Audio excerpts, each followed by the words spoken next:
বিশ্বনবী যদি কারো বিপক্ষে দাঁড়ায় কিয়ামতের দিন, আই রিপিট, আমি আবারও বলছি, বিশ্বনবী যদি কিয়ামতের দিন কারো বিপক্ষে দাঁড়ায়, ও তো সেলসেলায়া জান্নাতি,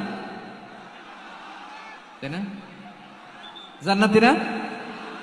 যে নবীর সুপারিশ ছাড়া জান্নাতের গেটও দেখা যাবে না, ওই নবী যদি বলে তোর বিপক্ষে আমি বাদী হয়ে দাঁড়াবো, ওই জান্নাতে আর ঢোকার কোনো সুযোগ আমাদের থাকবে?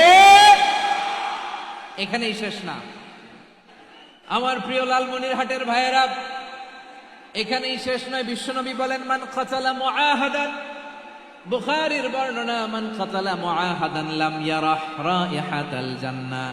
কেউ যদি, কোন মুসলিম যদি অন্যায়ভাবে কোন সংখ্যালঘুকে হত্যা করে, কোন হিন্দুকে হত্যা করে, কোন বৌদ্ধরে হত্যা করে, অন্যায়ভাবে কোন মুসলিম যদি কোন সংখ্যালঘুরে হত্যা করে, জান্নাতে যাওয়া তো দূরের কথা, ওই মুসলিম জান্নাতের ঘ্রাণও পাবে না।